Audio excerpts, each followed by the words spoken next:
Yo, what up, what up, what up? About to do this pros versus Joe's best ball draft. I just killed my video feed. Here I am. Pat's going to be joining me in a second. We got the board here. The draft is starting in 7 seconds. I am here in the 12 slot, which, as we all know, means we are having ourselves a very, very zero RB evening. And I am very much here for it. It'll be interesting to see how this first round goes down. We got Evan Silva. We got John Paulson here. You know, I was not loving the 12 slot, considering you can miss out on some of the elite tight ends. But this Clyde Edwards-Helaire situation, which is going to theoretically vault him up into the first round, I think is very nice for my 12 slot. And depending on how running back hungry these guys are, I should be able to get a fairly nice start from the 12 hole here. So we will see how it goes. Pat and I will be here all night, theoretically. And it's a best ball slim draft. So in previous years, the pros versus Joe's draft was, I believe, 28 rounds. Oh my goodness. Pat, we are off to a start. Clyde Edwards-Helaire, 101. Boom. No way. Yes Oh way. my God. Yes, we are off to the races here. I saw a tweet from FantasyMojo saying that these guys from the one hole are notoriously aggressive drafters or something along those lines, and that is certainly proved to be the case. Yes, I was just saying right before you came on, I was like, oh, this Clyde Edwards-Helaire stuff is good for me in the 12 hole because it's going to probably push a guy or two down to me. I didn't expect him to go that early. No, I think Mojo was saying that he'd seen him go 102 and that he thinks he'll go 101 by the time the later August drafts come around. But I guess we didn't have to wait that long. No, yeah, goodness. I mean, I guess the no, I can't. I was going to try to spin it. I could spin it maybe from like the 4 or the 5 hole, but there's just too much opportunity cost to pass up on McCaffrey, Barkley, and in my opinion, Kamara as well. That is rich. That is very rich. Are any of the RotoViz guys in here? I'm trying to get my FFPC redraft command center. Ooh, maybe I need best ball command center. Let's see here. Yes, I think that's what I need. FFPC best ball command center. So Pat, Kelsey goes, Thomas goes. So who are you eyeing here at 12? I really want Kittle. Yeah, that's what I want. You know, this stretch here is really interesting because it all comes down to how there it goes. Jesus. It's so gross too because I have no interest in the mix-in. I guess the hard thing will be I was pretty committed to zero RB here. I guess I'll have a pretty interesting decision if Miles Sanders falls. That might make me think long and hard about it. I would have thought about Dalvin, or I would have taken Dalvin for sure if he fell. Man, that's a gross spot. Shane taking George Kittle there. So Paulson took Kelsey. Silva took Elliott. Both of those are nice starts. Man, what are you going to do here? 12. I mean, okay. Sanders goes. You got to go Adams, right? Yeah. I think I'm just going to double tap Adams and Tyreek. What do you think? Yeah, I think that makes sense. I'm just not a Joe Mixon guy. No, I'd go Tyreek. Yeah, and I was committed to a zero RB build here. You know, the one thing that gives shit. I think I just misclicked already to start the draft. What'd you take? No, did I?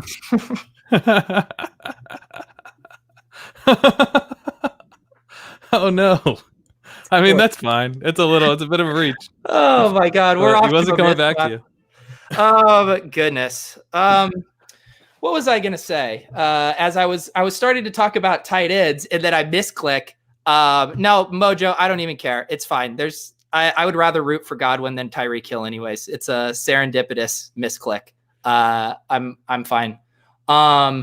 The misclicks that we're not fine with is when we were doing our FBG draft. Yeah. A few weeks I don't ago. understand how Marlon Mack got the auto pick there in our FPG draft. That was bizarre. Yeah. See, the thing in the FBG draft is we legitimately like got timed out early and auto picked. I legitimately clicked Chris Godwin. That wasn't a system error. That was my fault here. Yeah.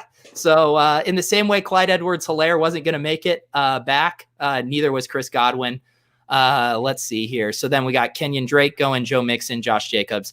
Who is your fourth wide receiver on your board after Thomas, Adams, and Tyreek? Julio. Yeah.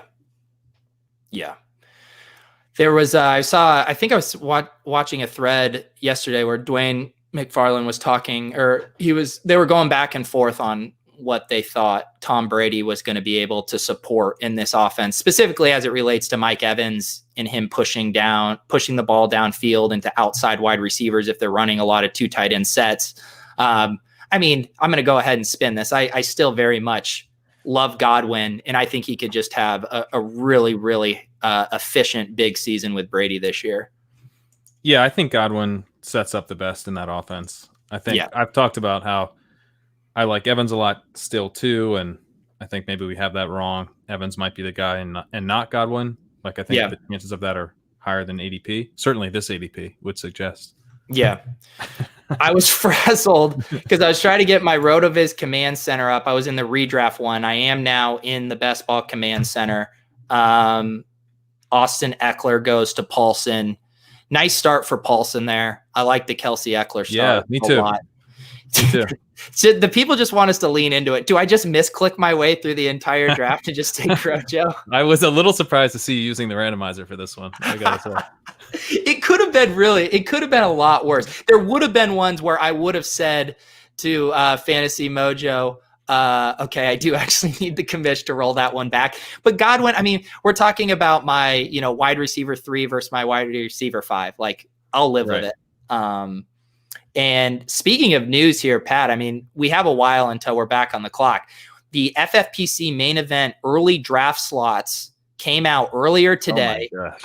I'm scrolling, searching for our name, Ship Chasing. Boom! Breaking news here. Ship Chasing has the number 1 overall pick in our next FFPC main event. I believe it's August 27th. That's right, baby. Clyde Edwards-Helaire, here we come. Oh my goodness. I was going to say, yeah, what ADP do you think Clyde Edwards-Helaire will have by then? But I mean, if he's already going 1 now, I think he won't be any later than 3.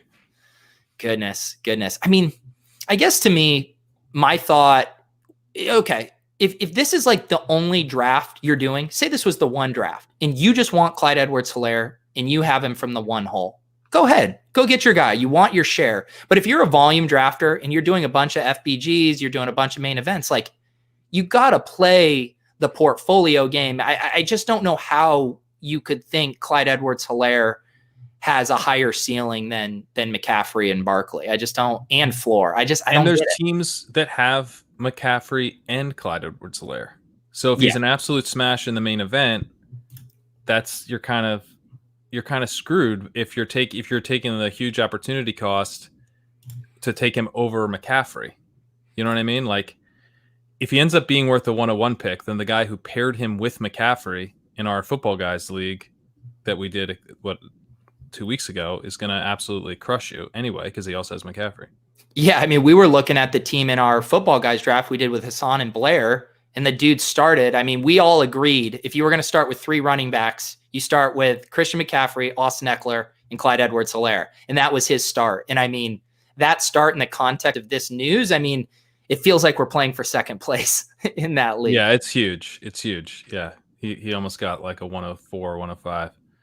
I mean, I think Edwards-Helaire, he's obviously a really strong early first round pick, but I don't necessarily think it makes sense to make a huge reach for him because you're already behind the 8 ball. Yeah, no, I agree, man. This team out of the 1 hole, they are going and getting your guys. You normally don't see Ertz going ahead of Andrews in these, and he goes here at the back end of the 2nd round. I want to say I saw some boards. Mojo can probably correct me. I thought in one of these drafts, I saw Ertz and Andrews go more at like the 3-4 turn. So these tight ends are all over the map. We got Eric Belair is asking about Godwin over Tyreek. Stay tuned for the forthcoming Twitter clip where I misclicked as I tried to draft Tyreek and accidentally took Godwin. But I didn't feel so strongly about it that I, threw a big fuss and made them wind it back. So yes, I drafted Godwin. Maybe 6 spots ahead of ADP? Yeah, and only like 2 wide receiver spots, really. Yeah. I actually don't have a lot of Godwin either this year. So this will be an interesting stretch here. As far as like talking about the draft, it is kind of nice to be on the turn just because it gives you more time to kind of evaluate. Really, although from a value perspective, it always feels like you're slightly reaching for someone. Right. And oftentimes you kind of have to make, if you're thinking about things from a construction perspective, instead of just trying to grab falling value, then you almost have to reach at a certain point. On the yes, more time to misclick. Where Silva is in the 4 hole. He's very high testosterone start. Zeke Elliott, Aaron Jones. We'll see what he does here. I bet he moves away from running back here. I bet he goes Connor. Really? You know what? He might. He does like Connor a lot. Or maybe Galladay. Maybe that would be if he went the wide receiver pick. Does he like Galladay? If he's got any balls, he'll go Ridley. He loves Ridley. Oh, you're right. He does love Ridley. Come on, Evan. Don't let us down. Yeah, Twitter is now getting hold of the CEH win over CMC. Statement drafters, Pat. Some people make a statement with their picks, just like me taking Godwin over Tyreek. Oh, he goes Cooper. Uh-oh. Interesting. Should we all agree to draft Dak to ruin Silva's Cowboys stack here? Just to tilt him? Oh my goodness. I know. I do like Paulson's team. Let's see here. Let's see if Paulson messes this up. This is normally where Paulson can get himself in trouble with a little Todd Gurley, little James Conner. Yeah, Conner would be fine. I know you like Conner. I'm coming around a little bit.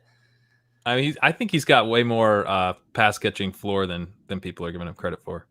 He was pretty heavily involved there last year.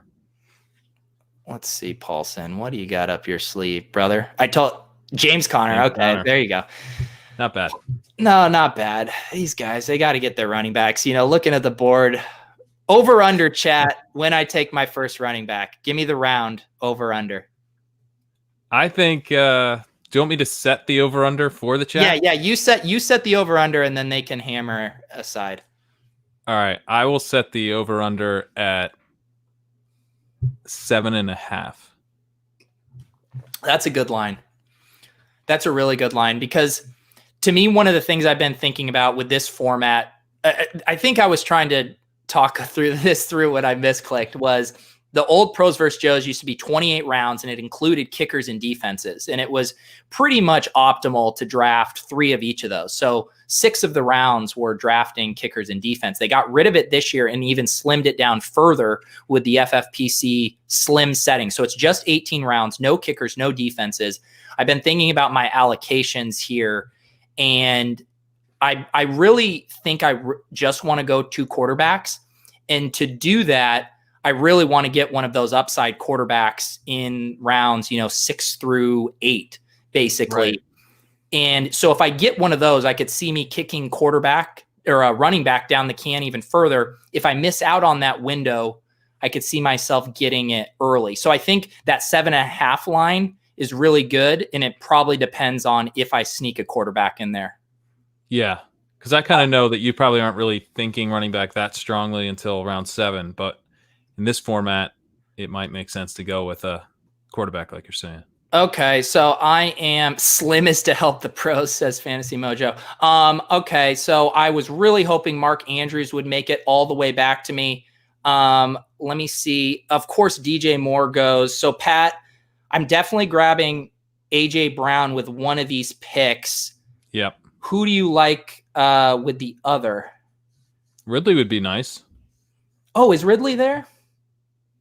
Oh, yeah. Sorry. I was looking in the I like that call. So let me get A.J. Brown, make sure I don't misclick. It looks like the other guys, I need my command center to refresh here. I believe I'm going to go Ridley. Ridley also sets me up here. I have lots of stacking options at different price points with this.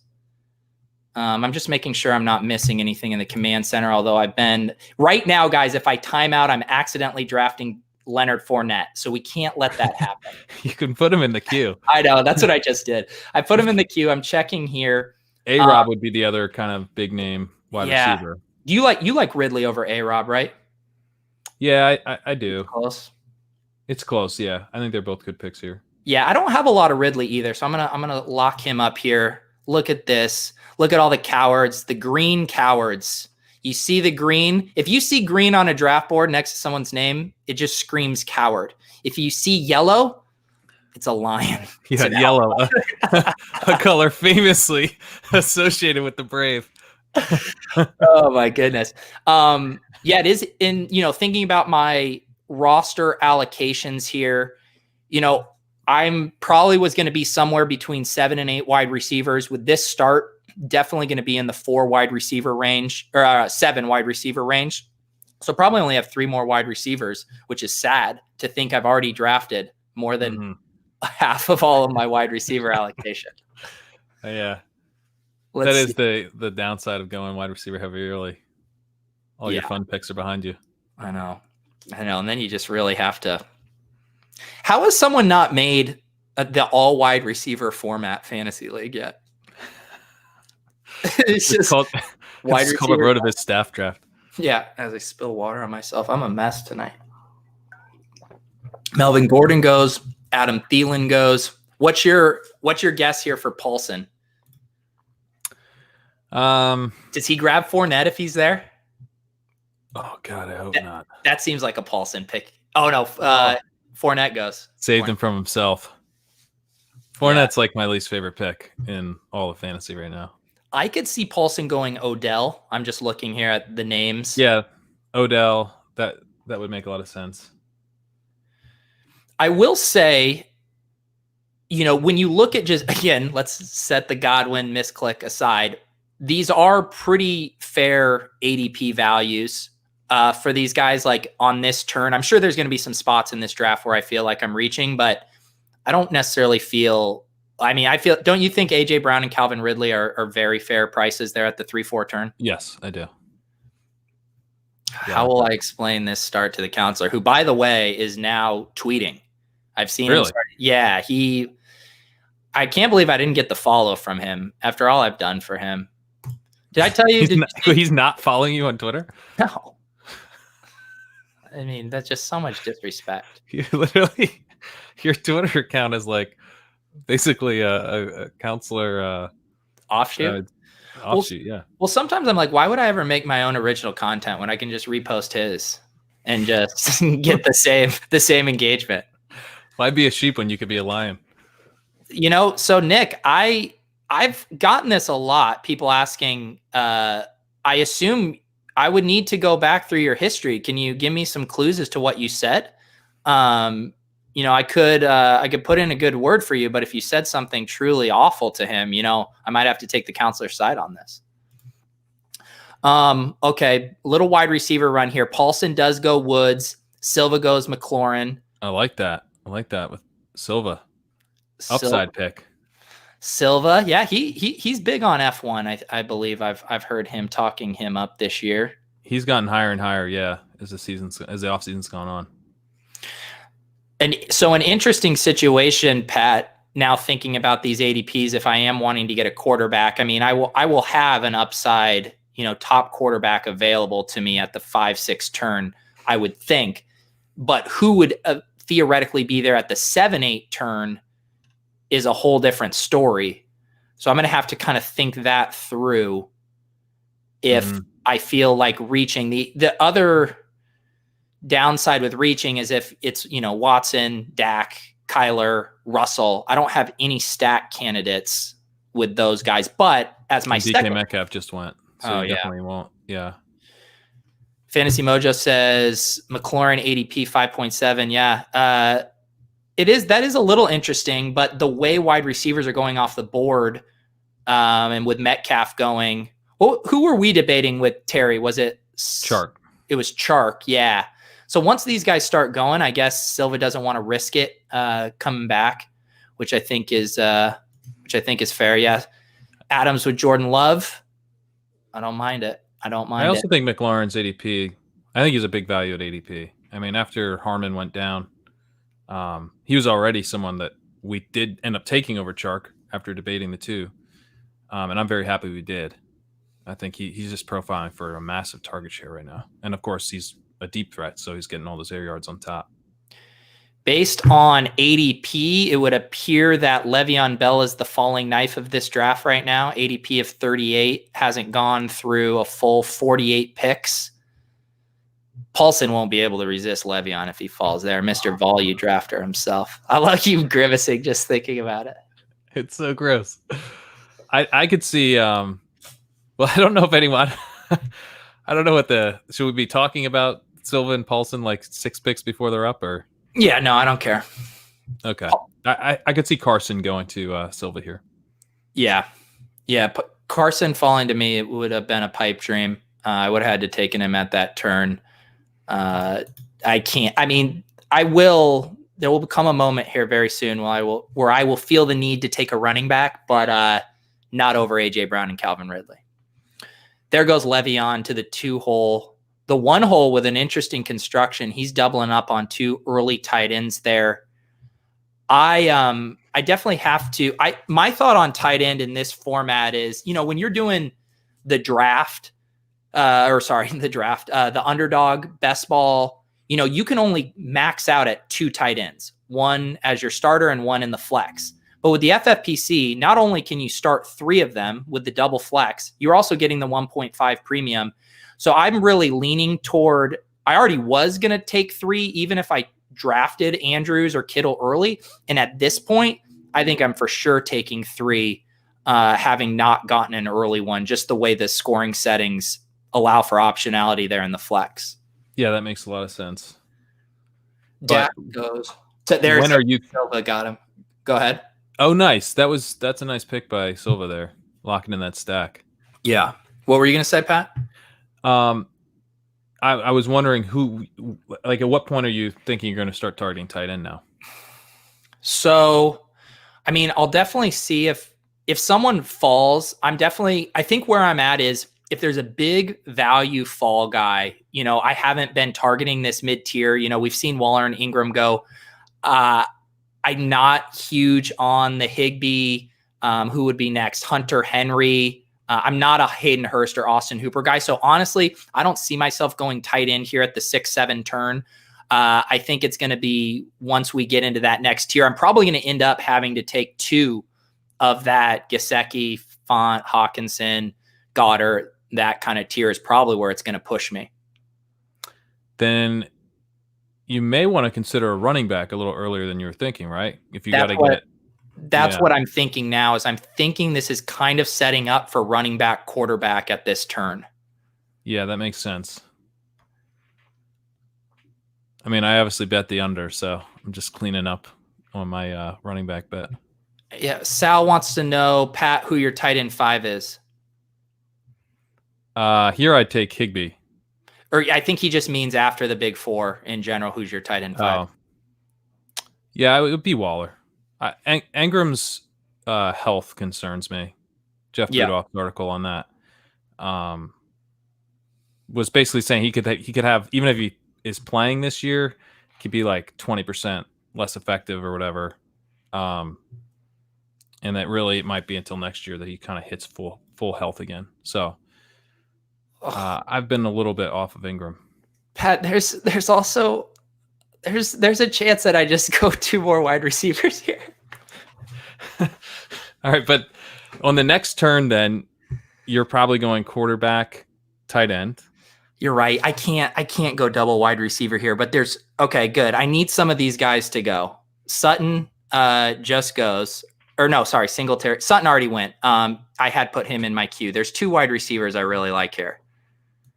The question, so if Chark, like I'm smashing Chark if he's here. Yeah, I agree. You got to take Chark if he's here. So I have the trio of rookie running backs: Swift, Dobbins, Akers. Okay, there goes Diggs. How about Chark one time in the late 5th? Let's do it. That'd be pretty sick. Come on. Did I get him? Wait. We got him. DJ Nice. Chark. Let's go. I need a second here. So I think I might. What do you think here, Pat, as far as Kyler and Watson, Wilson, all three are still available. And then there's the trio of rookie running backs. I feel like I was interested in Singletary. What do you think there for this next pick? I think you should go with a running back because you don't have any of the stacking options with this tier of quarterbacks. So if you end up missing out on them, it's okay. I like Kyler a lot, but it's a little bit of a reach for Kyler, right? And I don't want to be the first to take one of the Kyler, Watson, Wilson tier, even though there's a good chance none of those guys come back. Do you know who I'm leaning toward getting exposure here? We got exposure to Akers or to Swift in our FBG draft. I'm thinking about getting a share of Akers here. Yeah, I think in a vacuum, I'd probably honestly go Ronald Jones, but I get going Akers here. Jesus, get out of here. I'm going to get my first share of Akers. The few times I get away from you to draft, I need to take advantage of it. If I'm take advantage. Rojo on my own drafts, I mean, that's just really not great. Dude, some misclicks happen, but I would trade the misclick if it meant getting Chark falling that far. He normally is going at the beginning of the 5th. Yeah, no, that's awesome value on Chark. I think we debated him in the 4th, I think, in our main. Yeah, Kevin, I'm digging this here too. What did someone had a comment that Mike, I feel like I have a long way to go on the Rojo bit before I jump the Chark. Yeah, I'm just getting started. Basically, Pat wants the Rojo bit to turn into the Laird bit. He's not quitting until he's best friends with Rojo. I'm not quitting until I've won all my leagues with Rojo. That's the real goal. Yeah. There was someone. I think everyone was on board with Chark. There was some people. You were the only one putting in a vote for Rojo. There was some Swift. There was some Akers. Chark ADP Slim is 512. Man, ADP Slim. These are soft. I need to get in here then, Mojo. I was going to consider Singletary too. Sean has been getting me more hype on him and as a way to kind of hedge against all of our Zach Moss exposure. Yeah, I don't really want to hedge on Zach Moss. I want more Zach Moss. The thing is, and to Sean's point, they're not mutually exclusive. I think you can draft both at cost. Yeah. Let's see. No. Of course, this is setting up for Minshew, not afraid of COVID list, and LaVisca. Yeah, you mentioned going to quarterback, but at this point, I mean, you have stacking options with Tannehill, with Minshew. So you could go with like a Ryan, Tannehill, and a Minshew, or a Ryan, Brady, and a Minshew, or something like that, as opposed to trying to get a quarterback earlier and do 2. Yeah, that is definitely an option. I don't have to box myself into that. I like the idea of one of those quarterbacks to free me up to only have to draft 2, but I still think I could go 2. And yes, Mojo, I'm very well aware I'm going to have to put the foot off the gas of wide receivers here eventually. I'm at 5. I won't draft more than 7, and that's so hard for me to say. It's so hard for me to admit that I only have 2 more wide receivers to draft in this league. You're just not going to catch me drafting Gronk this year. I'll take a stab on OJ Howard late before I draft Gronk. I'm out on Gronk. Brady, though, as a stack with Godwin, I'm not opposed to it. The buy-in, this is a free league put on by Fantasy Mojo here in the chat. The winner of each league gets an $1,800 main event ticket next year. But this is it's like a pro-am event. So I'm free rolling, but not really in the court of public opinion because I need people to like my team. What were you going to say, Pat? If you're doing that wrong, then no one will like. They're going to hate it. No one.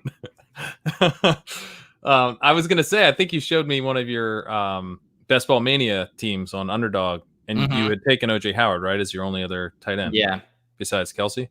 Yeah. I mean, are you still scarred from when we took him in what? Was it the 3rd or the 4th of the main? I think it was the 4th round of our main event last year, and we got onto that late. It was kind of my call that we look at tight end earlier, hoping for Ingram, but we were cool with both those guys, and Ingram got taken. Yeah.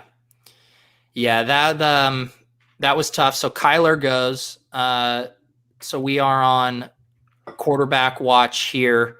Let's check in on Sylvan Paulson's team. So he went Dak to get that stack and then grabbed his guy Will Fuller there.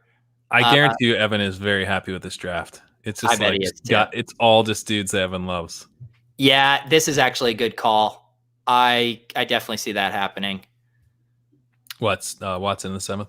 Yeah. Yep. Yeah, that'd be pretty interesting. Oh, he gets sniped. He gets sniped. Oh, I bet he's pissed. I bet Silva just went through 3 different mice and keyboards at his house. That's brutal. At least he got Dak. What are you saying, Kevin? I'd like to hear the top 5 tight end left on board discussion here. Is this a Hunter Henry reference? I don't know what you're going to have to be more explicit. Yeah, Silva is pissed. He's tilting right now. The clock's going all the way down. Yeah. Why did I would go Gallup here? Did he get taken? Gallup's gone. Yeah, Gallup's gone. Oh, right, yeah. He went right before him. Do you think Silva would have grabbed Gallup over Fuller there? Probably, yeah. So, who do you think he goes with here? I mean, the guy at the top of the command center, Marlon Mack, Ronald Jones. Oh God. If he takes Ronald Jones, we can finally admit that he read one of your articles. If not, it continues. He goes right after. I might be in trouble, Pete.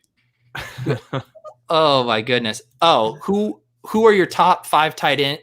Top 5 options at tight end left. See, it's hard because I don't mind Higbee and Henry. Like I would in a vacuum just straight up take them over that second tier after them, but I just like the tier after better. I think you have to go Higbee if he comes back to you. Yeah, I think you're right. It's an awesome value, and he has a huge week to week ceiling.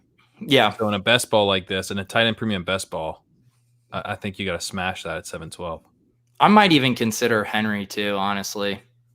Henry's nice too. I don't have a ton of Henry, but I like him more than Hurst and Hooper. Don't worry, I'm not drafting him, but Pat and I drafted Jarvis Landry on our main event team. Did you see he was put on PUP? I keep hearing like mixed things about it. Are you getting worried about our Landry pick?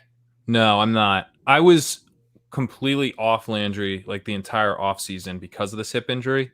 And then Jeff Budoff's article where he was talking about how the surgery is actually not that major. And you can tell how well a guy's recovering by May, which is when they had this pretty bullish report of like he basically had a checkup. He was ahead of schedule. You always hear these guys are ahead of schedule. So when I had seen that, I kind of ignored it. But he was saying that actually is pretty bullish, that the fact that he was ahead of schedule probably does mean he'll be ready for week 1. And the injury itself isn't the type of thing where we would be expecting it to have a big impact on his season. If anything, it's probably going to be a pain tolerance issue. So I'm not really worried about Landry at all. I mean, it's the type of thing where maybe not reach for him, but you know, if you're getting a discount from where we got him, I think that's pretty nice. Yeah. So Russell Wilson does go. I'm not going to go quarterback here at the 7-8 turn. I would have taken my Murray, Watson, or Wilson if they fell. I'm going to sit and wait and see if I can pick off a couple of stacks. I like my tight end options here. I doubt Groth here goes tight end with Andrews. Could definitely see the guys from the 10 or 11 hole going tight end. After that, though, man, there's not anyone on the board that I'm absolutely loving here. Yeah, it's tough because the quarterbacks are gone. So Josh Allen goes, and then Higbee goes one pick in front of me. Fuck. That sucks. So I do think I'm going to take Hunter Henry here. The question is, who do I take with my other pick. Yeah, let's see here, guys. I will. I'm gonna go to best RBs available. I'll get the chat in on this. One sec. Can you see this, guys? There's the tight ends or running backs according to the command center. We got 30 seconds here, Pat. I would consider Matt Ryan as well. I don't think he'll come back to you. You have the stack. Yeah, I think you're right. I think that could be good. I really need to make sure I don't time out here. You could go TJ Hawkinson. Oh, I'm going to draft Henry. I'm going to draft Hunter Henry. Hawkinson would be a consideration because he's probably not coming back. Obviously, reach. You could go with Karnak and Gesicki, who I don't like at all, but as you say, you should take guys you like, and I don't. Yeah. Hawkinson's not going to make it back. Maybe I go Hawkinson here, and then it just really frees me up to not worry about tight end until just a later round flyer. Yeah. Because I'm going to free you up. Because then I'm going to be hammering running backs for a while anyways. I think I'm going to do Hawkinson. I love Hawkinson. We drafted him on our main. I think he's just a prime breakout candidate. Sell me on some tipper score for Hawkinson. Yeah, so I've been looking at the targets per route run, and you definitely want to see. So let me just back up. The yards per route run basically is just yards per target, and then how many targets you're getting per route run.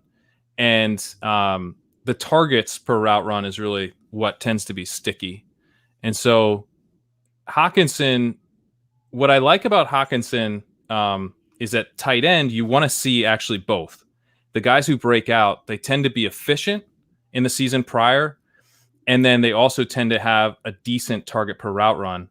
Hawkinson was very efficient with Stafford, but then that efficiency cratered when Stafford was hurt.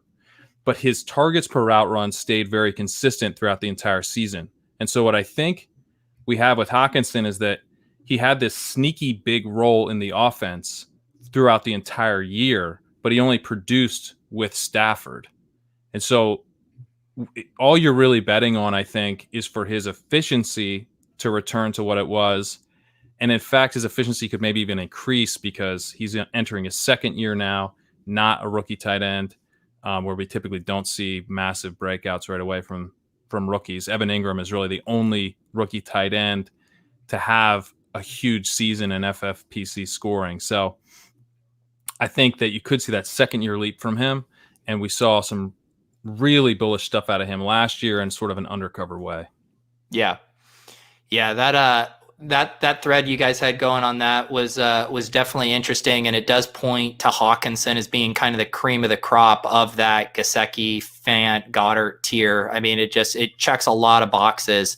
So yeah, I feel good about that pick. I pulled up the running back list. I was checking it on the chat. Everyone agreed that the running backs were pretty gross. I mean, no one stood out to me there as a guy I had to take. And when they're that flat for me, I would rather just lock up those two tight ends. That's going to really free me up now to attack running back and quarterback over these next, 4 to 5 picks. Yeah, I would think you have to go probably running back, quarterback here, right? Yeah, I think so. You could get a chance at Matt Ryan, which would be pretty big. Yeah. I mean, based on kind of this construction, I definitely need to have 6 running backs, I think. So I'm probably looking at 2 quarterback, 6 running back, 7 wide receiver, 3 tight end. I guess I could maybe consider going that 3rd quarterback if I wanted to over the 3rd tight end. I guess it would just depend if there's anyone I like. Doug Peterson just tested positive for coronavirus. Seriously. Wow. Yeah. I saw Drake drop this in the chat, and I thought he was like, my brain is so broken. I thought he was saying you look like Doug Peterson, and then you were talking positive things that he was like, damn, Doug Peterson is positive. Wow. So I missed that context. Yes. Breaking news here. Breaking news. Someone wants me to take Jordan Howard. Spoiler alert. Not going to happen, brother. This is the one benefit of hammering wide receivers, Pat, and this tight end is look at this stretch here. Edelman, Slayton, Gesicki, Sanders, Shepard, Marvin Jones, Cook, Crowder, Hooper. Like all guys I had very little interest in the context of this team, should be able to push down some of those running backs I would have been reaching for at that turn anyways. Yeah, agreed. How pissed do you think Paulson was that he got sniped on Ronald Jones there?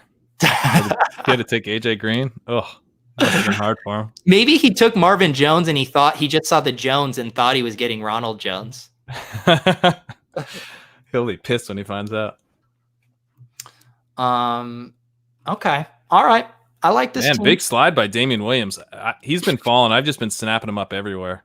Yeah, I mean, you got to buy the dip on these guys. People are overreacting. Let's see here. Are you worried about Hawkinson with Stafford maybe opting out with wife in cancer? I mean, I did see the Stafford. He was put on the COVID list. I guess I missed the rumors that he was going to fully opt out. I mean, at the end of the day, like, I don't know, Pat, maybe you disagree with this. And, I do think news is important. I think it's important to read the tea leaves on this stuff. And maybe it factors into you drafting Stafford early or whatever. But as it pertains like to these whole offenses and stuff, when it's pure hypothetical, like I can't be making decisions based on rumors. It's just going to tear everything apart, because once you start pulling at that yarn, then you can make a case for anything. So I don't know. That's not how I want to draft, trying to make those A to C leaps. Do you feel differently about that stuff, Pat? Well, I mean, isn't Stafford, like, he might have COVID right now. So at this point, why would he opt out if he did? Well, he was mentioning his wife had or has cancer. I know it's one of the two. And so I think I don't know if they're drawing conclusions. I haven't read the report. I believe the opt-out date is coming up here really soon now that they signed the agreement.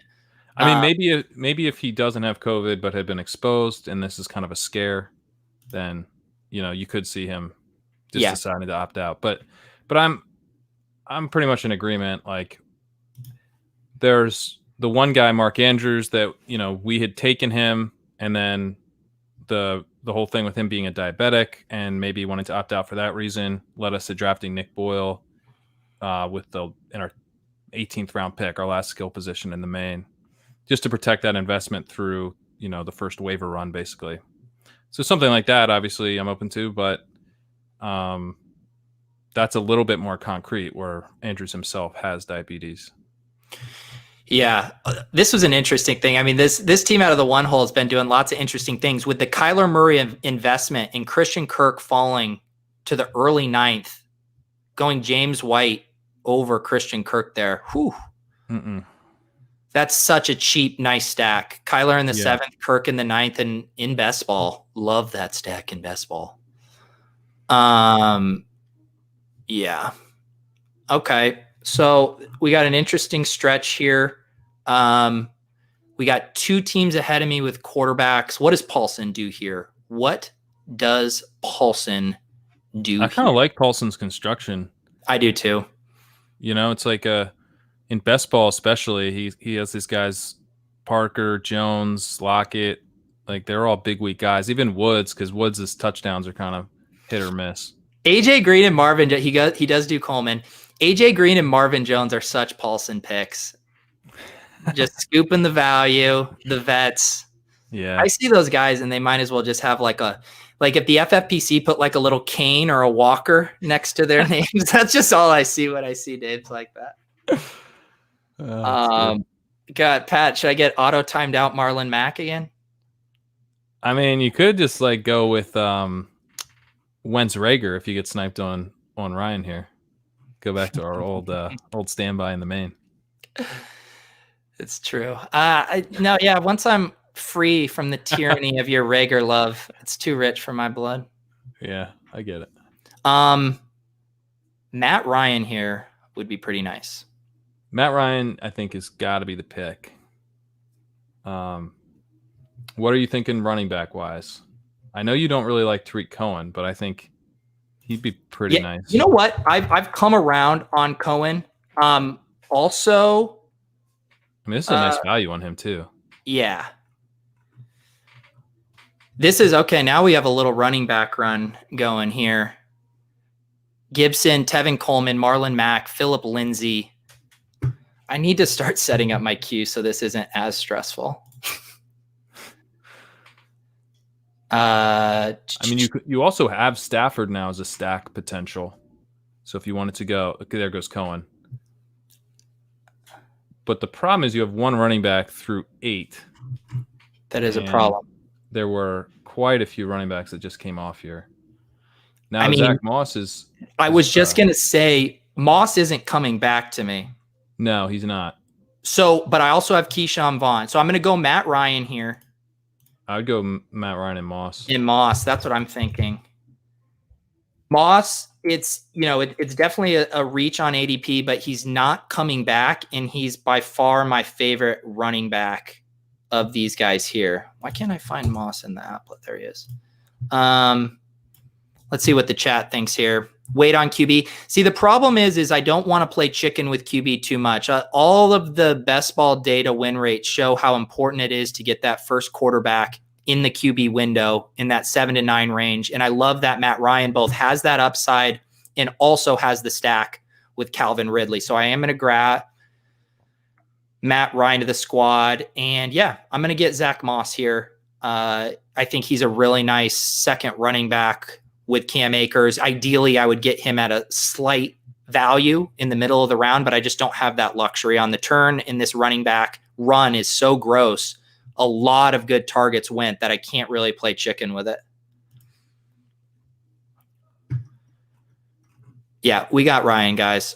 So little update on the squad. We got 5 wide receivers, 2 tight ends, 2 running backs, 1 quarterback. How we looking, Pat? I think you're looking pretty good, man. Looks good. I like that you're able to hit the double tight end because it's going to be a while before tight end really becomes a possibility again. Although maybe I say a while, but if you want another tight end outside of like O.J. Howard and Gerald Everett, you might have to take one on the next turn. I don't think that's when they all tend to dry up. I think with this investment in Henry and Hawkinson here, I do want to get a third tight end, but I think we're going to be running out of those running back targets. And with still only 2 running backs, I don't think I can afford a third tight end at these price points unless there's an insane value. Yeah, I might consider going with maybe even 4 tight ends by just taking like a late flyer, like a Dan Arnold or something. But then what position are you taking away from? So like right now I'm on the trajectory so that would only end up being 6 wide receivers. Right. But you've taken 5 to start. So yeah, I could maybe get away with that. I guess we'll see what's available there. Yeah. My other stack option. So Brady goes, Ryan Tannehill, I think Ryan Tannehill and Rodgers make a ton of sense. And then we also have Minshew late with DJ Chark. So I mean, we got some good options. Although once Breeze and Brady go here, I guess we have some cover because we still have Wentz, we still have Stafford, we still have Daniel Jones. So Cam Newton will probably go. He's been, after that report, the hype is starting to build on Cam Newton. Did you hear the Lombardi report about him looking incredible and all that jazz? Yeah. His shoulder might be better than it was or whatever. Yeah. This is why I love our chats, because we have people debating Khalil Waring and Dan Arnold right now. I love it. Waring is actually not a bad call. Yeah. Irv Smith, Ebron go. Yeah. See, I would much rather have Henry and Hawkinson at 7-8 prices than Irv and Ebron at round 10 prices. Yeah, I'm not in on Irv at all. I just think you need guys who are going to have like a big role in their offense at tight end, and Kyle Rudolph is there. Yeah. Rodgers and Jace is a nice combo a price tight end and the stack. Yeah, I like that call. Don't mind that at all. Wentz does go here. Herndon. Let's check in on what did Paulson do? Paulson gets his first guy. Wentz, no stack, but that's a nice value. Where did we get Wentz in our main? Was it 10th or was it 9th? It was, or maybe it was 11th. I can't remember. It was 11th, I think, because we got Rager in the 10th. It might have been 12th because I think we got Rager in the 10th, Scott in the 11th, and Wentz in the 12th. Look at Silva here. Third tight end going all in on the Cowboys with Jarwin. Love it. See, I love the I don't mind the Jarwin pick in that context. And Goddard, I probably pass up on Gronk if I'm planning on going like with a Goddard and Jarwin there. That said, Silva going this long without drafting a third running back. Maybe he does read your articles. I think he skims them. It's funny you mentioned the targets per route run thing. Jarwin had a really nice targets per route run last year, and so did Jason Witten. And then so you see, like, okay, the tight end was a really big part of this offense. Jason Witten was highly inefficient last year. Jarwin was actually really nicely efficient. Yards per target of 8.5. Witten with a 6.5, but Witten was still getting plenty of targets on his routes. So I think, if you sub out Witten, who PFF has here at 82 targets, Jarwin only had 43. I think Jarwin could be a lot more effective with the targets that Witten was getting. So I get there was kind of this brief window with him where he was getting a lot of buzz because they hadn't drafted CeeDee Lamb yet. But and I get being less hyped on him now. But I do think he's a really interesting breakout target at tight end, and has kind of flown under the radar after the draft. Yeah. He's interesting in that, the thesis is that offensive pie is going to be so big that he's going to have weeks where, he's a top 5, top 6 tight end. In managed leagues, knowing when to start a guy like that feels like a big headache. But in this format with him going all in on that stack, I think it makes a ton of sense. Yeah, agreed.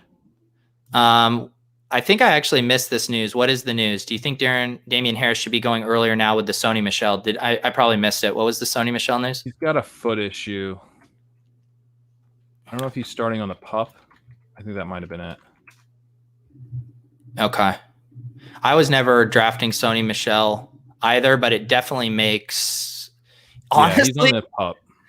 So my thesis kind of with this is, I guess I understand grabbing Harris late, but just knowing how the Patriots operate, I truly do think Rex Burkhead might be a smash late round pick right now. That's who I think is going to be the big beneficiary if Michel misses time, because why all of a sudden would they start trusting Harris when they had multiple times last season when they could have used Harris and they completely bypassed him? Yeah, agreed. Yeah, if you're tuning in late here, this draft started out with a bang. Clyde Edwards-Helaire went 101. I misclicked, took Chris Godwin over Tyreek Hill, but it's all right. We recovered here. All right, so we're starting to get into territory here. Jack Doyle, Greg Olsen, Mecole Hardman, nice pick. Carry on goes to Silva. That's not a bad pick there in the 11th. Preston Williams, Ian Thomas goes to Paulson, gets his second tight end there. Justin Jefferson. So I'm going to set up my queue here. Here goes Stafford. So it says I am up next here. Jalen Reagor goes. I'm telling you right now, I am smashing Keyshawn Vaughn if he's here. The late 11th. I know that breaks your heart, Pat. Look at him just going quiet. Just going absolutely quiet. Quarterback, what do you think about Rodgers? I think Rodgers makes sense, and I kind of do like that Jay Sternberger call. For later. You got guys like Jonnu. I mean, you'd have to get him now. Like Jonnu's gone. Greg Olsen just got taken. Like tight end is about to get just totally dusty. Hang on, am I? No, someone's still picking before me. Sternberger's the highest guy on the command center as well. Oh, of course he goes. Your dream came true, Pat. Vaughn went. Oh, good. Yeah, Vaughn went. The thing is like I like Henderson at this price, but I'm not drafting him with Akers. The other kind of big contingency value guys would be Alexander Mattison and Latavius Murray, which in my portfolio, I don't mind having one of those guys. I do think I'm going to draft Rodgers here with this first pick. And that kind of gives me the flexibility to be done with quarterback if I want. What do you think? Sense. What do you think here of the running back options? I do feel like I need to go running back. I would go. Could also get your boy. I'd go with Boston Scott, but yeah. I would also, my other pick would be Latavius Murray. Yeah, I'm trying to think about this. So Akers, Moss, I think both have, paths to being big contributors. Scott, if I'm trying to lock in, because to me, Scott is kind of like a slightly cheaper version of Tariq Cohen. Right. The other thing about Scott is that he's going to score some touchdowns. Yeah. Why won't this search for me? There we go. Boston Scott. All right. Have Scott in for now. Let me check in on the chat here. Yeah, Scott's a little early. Yeah, I prefer with this build. I don't love Madison or Murray just because I think I need to lock in some more points, Scott has a 10% chance of making it back per some comments that he's coming back to the next round. He probably won't. That doesn't necessarily make him the pick, but I don't think I think I got to do it. I don't have a strong preference. We're going Boston Scott. In the command center, he had an 11% chance. The thing is, so the reason I did that is I do think, Madison and Latavius are interesting, and depending on the build, like if I had started, say, with Paulson or Silva's build, I think those guys are much more interesting because you're trying to get that massive. It's the same thought process Pat and I went through with our Alvin Kamara main event team, where we were looking heavily at Tony Pollard, and you're looking at these contingency picks. Whereas in this style team, I need to bake in some floor points from running back. That's why I was interested in Cohen. And I think there's other contingency backs that I can draft cheaper. I would say Latavius and Madison are very expensive contingency backs. I think Madison is an extremely expensive contingency back now, with Cook likely to be playing. Yeah. Right. We just have, Madison is not a pass catcher. You've got Mike Boone there. You've got Abdullah there. I think the committee that replaces Cook in an injury could be pretty gross. So Hassan says, don't take Jace. The FF community has wrongly been chasing Green Bay. Do you look at my team, Hassan? Because it would appear as if I am chasing Green Bay. Yeah. Also, I think Jace would have been a good pick for you if you weren't so weak at running back. It's targets, man. We want targets. Like they just had Geronimo Allison opt out today. Funchess opted out. Like they have to involve Jace. So yeah, I guess I didn't. I guess when we were talking about Jace, I was a little ignorant to his ADP. I didn't realize I would have had to have taken him there to get him. Yeah, right around here, and this is maybe a little earlier than I am used to seeing, and maybe it's because of the slim format as opposed to like football guys, but yeah, it's right around like the 11th, 12th, and into the early 13th is like all the tight ends are gone.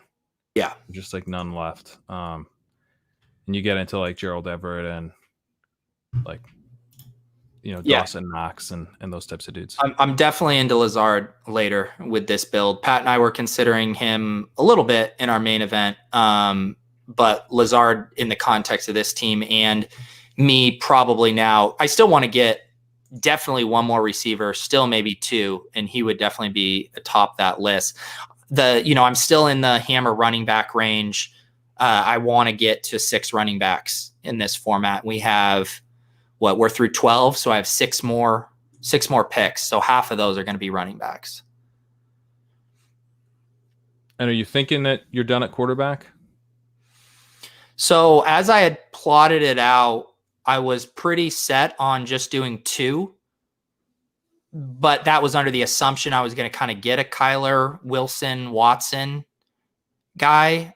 I don't know. What do you think about Ryan and Rodgers versus? I think I have to choose at this point between 2 tight ends or 2 quarterbacks. I don't think I can pull off 3 of each. Right.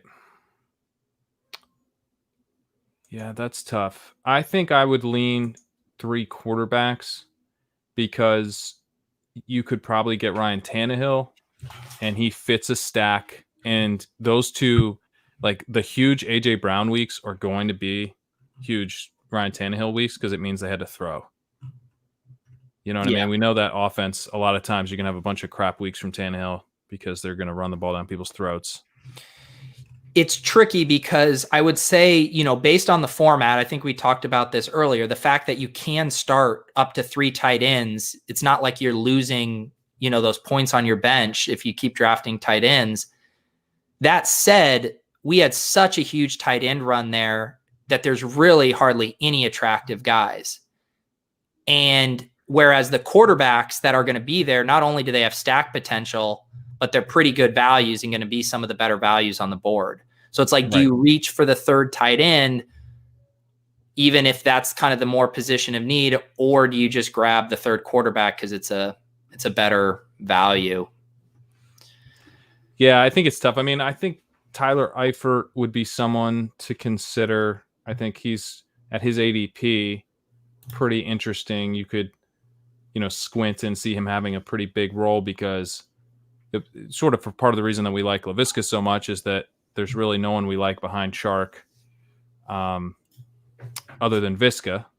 And so, Josh Oliver was interesting, but he missed the entire season with a hamstring injury. So, he could be okay, but for the most part, tight end is pretty much done. And so, yeah, quarterback has some guys that are it's more easy to see how they end up in your starting lineup. Yeah. Yep. It's true. This commenter says I've been exposed here. I don't know how. How was I exposed? You'll never know. All right. I'm loading up some running backs in my queue here. Okay. What are we checking in here? Silva grabs Ayuk. Sony Michel goes. Daniel Jones, CeeDee Lamb, Chase Edmonds, Kirk Cousins, Mike Williams, Duke Johnson. Chat, let me know which view of the board would you prefer here as we're going to run out of real estate. Would you want me to go smaller like this so you can see the whole thing, but it's harder to read? Or would you like me to just scroll down to the second half of the draft? Let me know. Silva's going for the Jimmy G stack. I was looking at Duke Johnson, maybe. Curtis had sent me a DM on the slide telling me I needed to draft Joshua Kelly, but he goes Paulson. Don't love the handcuff in this winner take all format, Paulson. I knew you'd make a mistake at some point, and you finally did.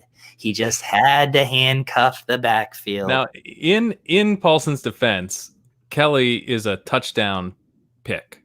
That's why you would draft Kelly in really any format. So, the weeks where he ends up in a starting lineup could be when Eckler is totally healthy. And it just so happens that Kelly got a couple touchdowns that week. All right. The chat has emphatically spoken. I will scroll for the rest of the draft here.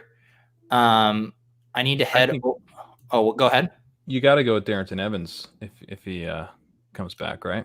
Yeah. Those were the guys I'm looking at. And the thing is, like, looking at the command center, the best ball command center, like all the top values are quarterbacks. I'm pretty locked in. Actually, is there a chance? Yeah, I think I can sit on him probably.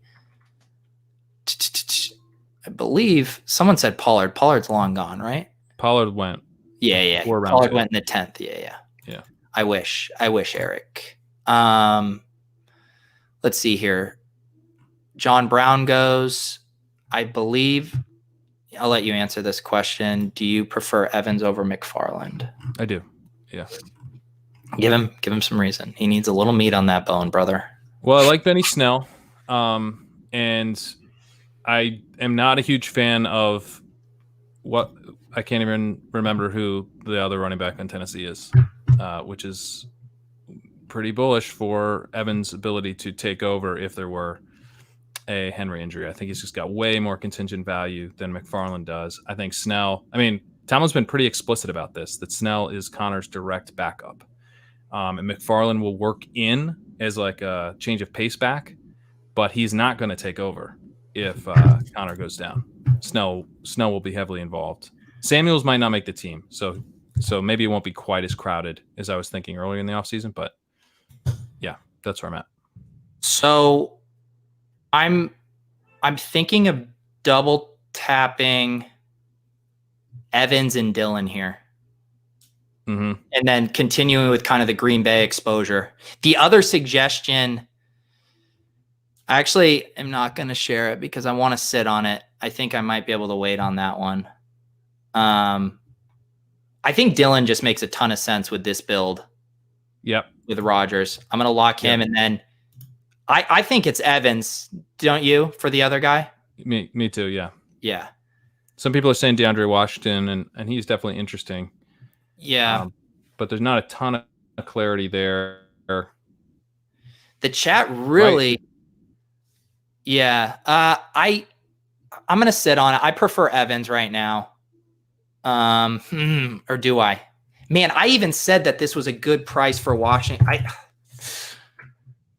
I might go Washington. Really? I would still go Evans just because of the contingent value, like I mentioned. It's like... But why doesn't Washington have that contingent value? He might have a ton of contingent value.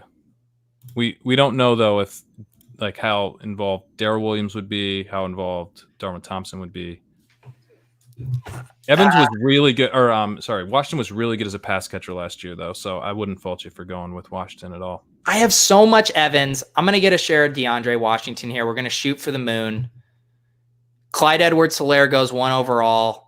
And I think DeAndre Washington and Clyde Edwards-Helaire should be much closer than 101 and 1401. You can't argue with the value. 14th round, it's pretty nice. Yeah. And, similar to what I was saying about Damian Harris and the Pats having no trust in them, we saw it. Pat and I were boots on the ground in Mexico City last year watching the Chiefs, and they just did not want to trust Darwin Thompson or, even Darrell Williams. They gave him a few cracks. I think DeAndre Washington, with his pedigree, he, in a lot of ways, he profiled, and I could be just speaking out of school here, but in my mind, he profiles similarly as Clyde Edwards-Helaire in that he can run a little bit between the tackles and also catch passes for you, to where I think he could be the 1-for-1 replacement if CEH goes down. Yeah, I think he would be the lead back in a committee, but I think CH is probably also going to be the lead back in a committee, which is why I don't think, he's really in the conversation for me at 101. But yeah, I don't know. Maybe I'm wrong about that. Paulson's DMing me. He says he's surprised I didn't go Latavius Madison at the last turn. It fell perfectly for that. Paulson, in a lot of ways, it would have if I would have drafted 2 running backs early. I do agree. I think Latavius and Madison would make a ton of sense for teams that start early with running backs, but I needed to build in some touches. And again, one thing I always talk about is the profile of 0 running backs across this team. So we have Cam Akers and Zach Moss, 2 guys that I think can do a little bit of everything. I think they have paths to goal line carries. I think they have paths to catching passes. Like, basically, do I think they're, likely to be huge bell cow backs? No, but I think there are outs to that happening.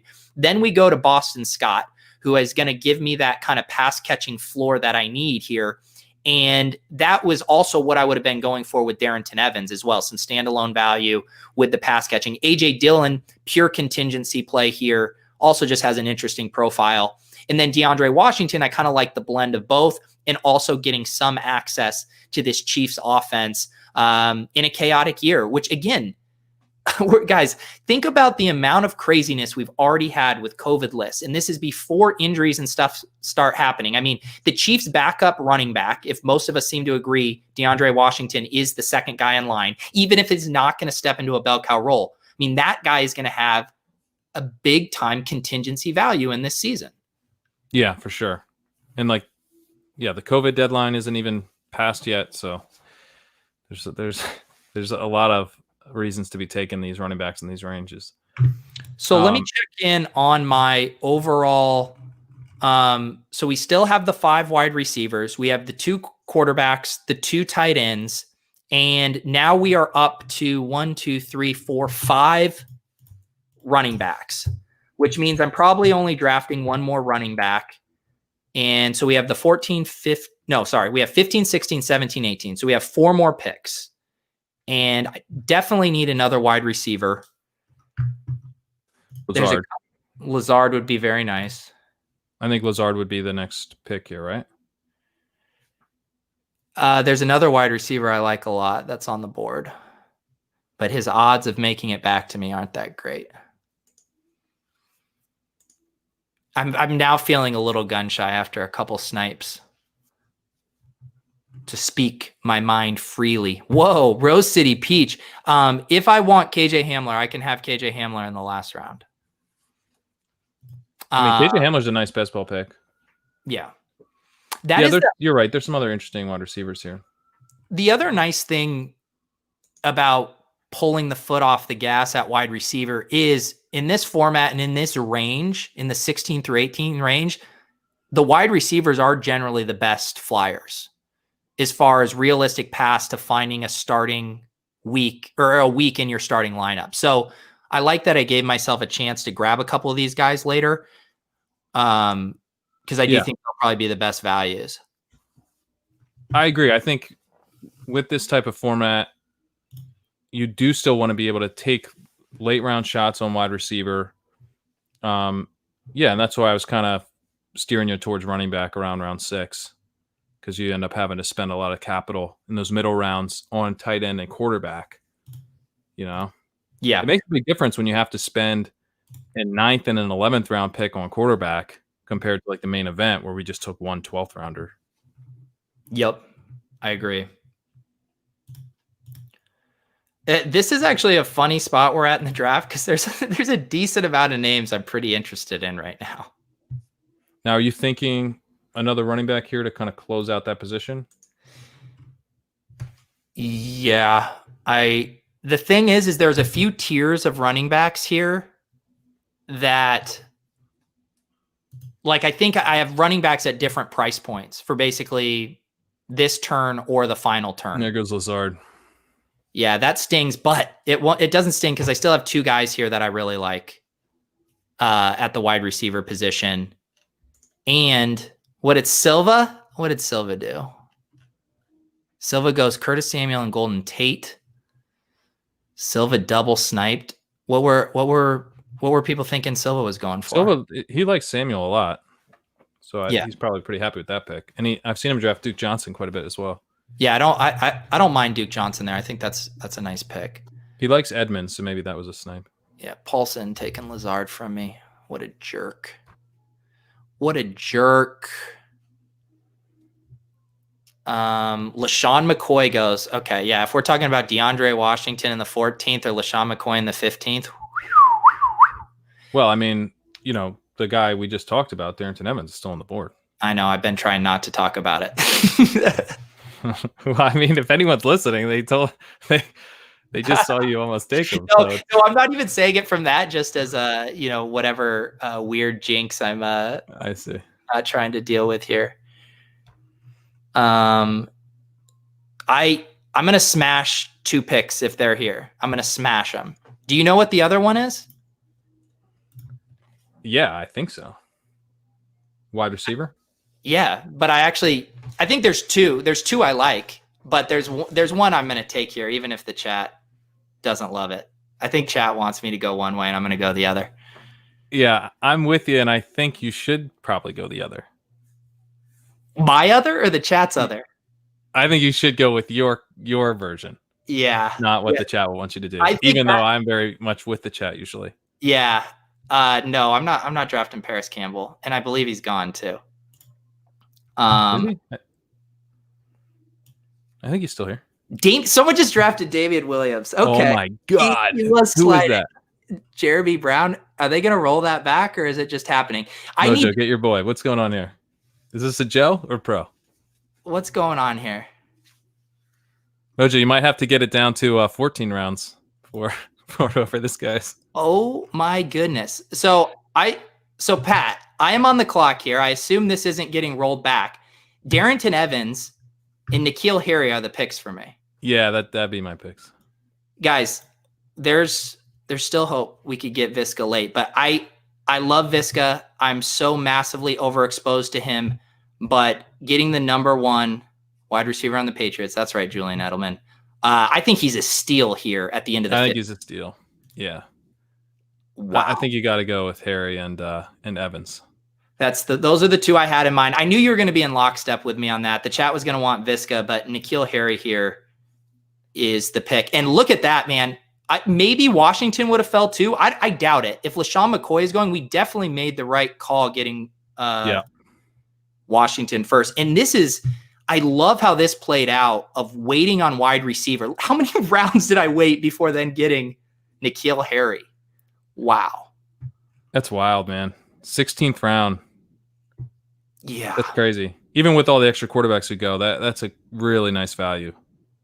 I feel really good about that one.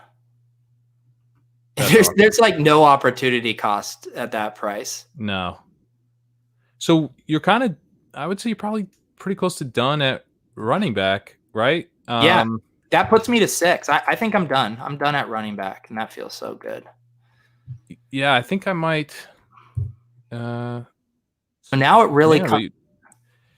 Tight ends are gross, so I think it's probably a wide receiver and a third quarterback. I think I might go with another tight end and a third quarterback, just because with the premium, they have a decent chance of making your weekly lineup. And although now I'm looking at the tight end list, and the tight end list is so gross. It's so gross. Ooh, the chat is mentioning that Silva has a skewed QB2. He's Dak, raw dogging it with Dak right now. Interesting. Well, who else could he go? I guess he doesn't really need to stack. I mean, this is just a single league, so he can go with whatever quarterback he wants. And it's got to be a couple values still left. I mean, I think Tannehill's still there, right? Oh, no, he got taken. Man, quarterback's pretty dry. Quarterback's really dry. You got Derek Carr. You got Tyrod Taylor. It's not ideal. Yeah, I don't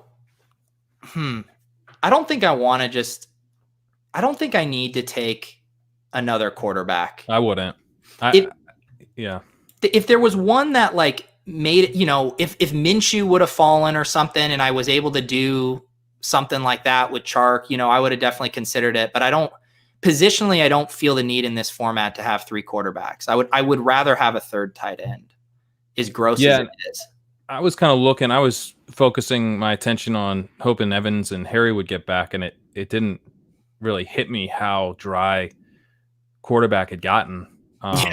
Before you even picked Minshew, Bridgewater, Rivers all off the board. And those were kind of the last 3 guys. I'm not into Arnold. Tua's I could see him having some weeks, I guess, but certainly I think a few tiers below Minshew.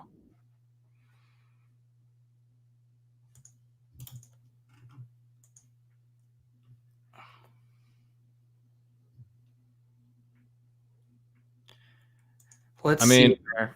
Yeah. One guy who gets no love, but had some pretty big plays last year. Nice targets per route run. Uh-oh, here we go. Second-year breakout candidate. Arthega? Beaten with a bunch of rookies.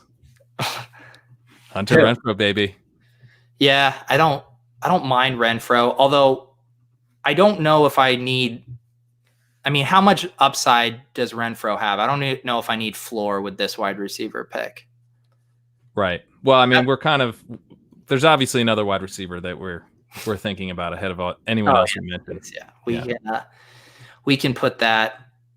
What about, so one thing is everyone has been talking about, what was the other news today? Because everyone was tweeting about Asiasi and Dalton Keene. Was it Lacoste opted out? Lacoste is out, yeah. He opted out. So those, do you have a preference on one? I'm not enough in the weeds on those guys to know who's the better prospect. Asiasi has been my preference in Dynasty, but it could be. It's a slight preference, Yeah. I think Eifert is probably the guy who you could see like actually carving out a startable role. Yeah, I don't mind that. So I'm reuniting with Jay Gruden. He's considered the starter there. And I mean, part of our thesis for the man who will not be named right now is the amount of available targets there. And I think naturally some of that has to be available there for Eifert. Although is Eifert gone? Because I don't see him. I think he might be gone. No, he did go. Damn. Okay, yeah, we missed that. Uh-oh. I can't believe someone not named Hassan just suggested Uzoma.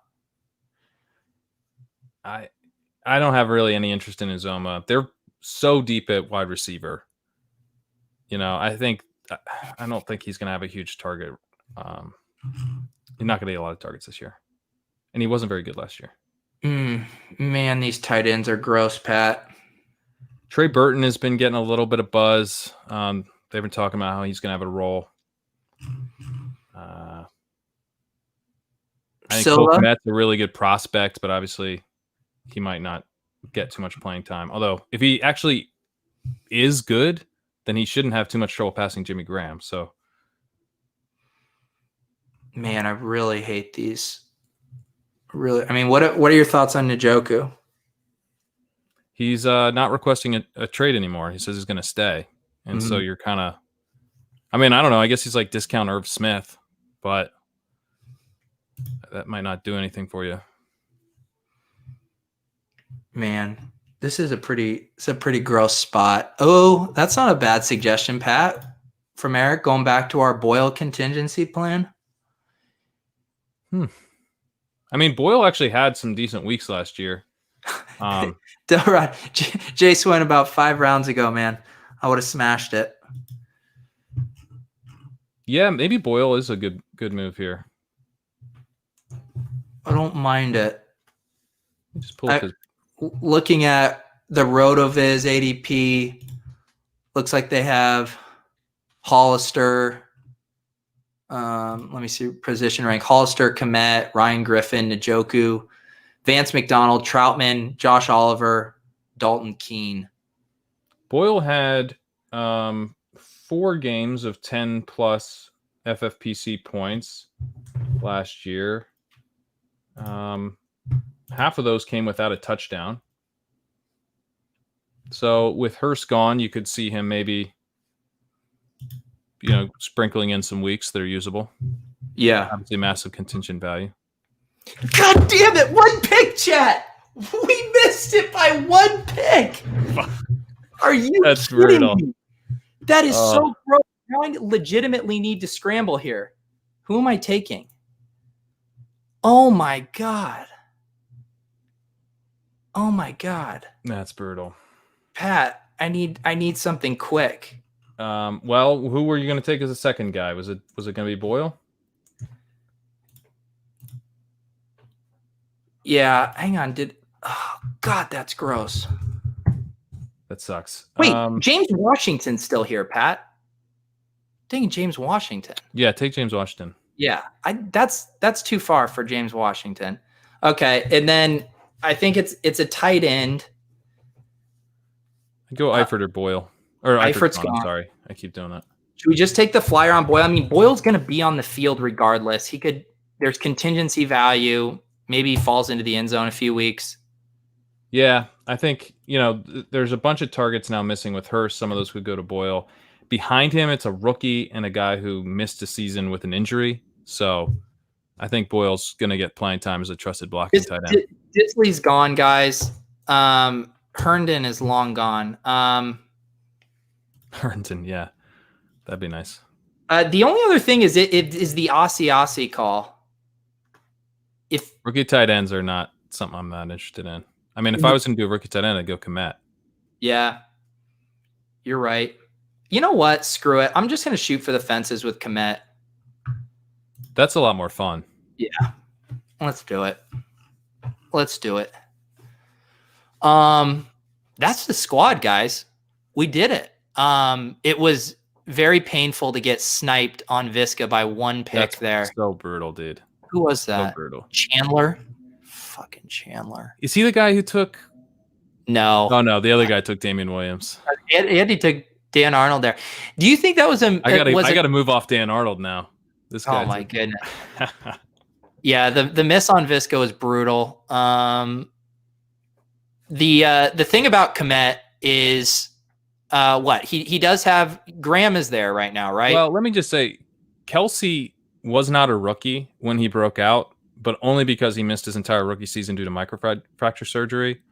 So you actually do have, if let's say the second round pick Komet, who true junior, really nice receiving profile in college. One of the youngest prospects in this draft class too for skill position players. Yeah. If he ends up being a stud, then it would not be all that unusual for him to have some really nice weeks this year.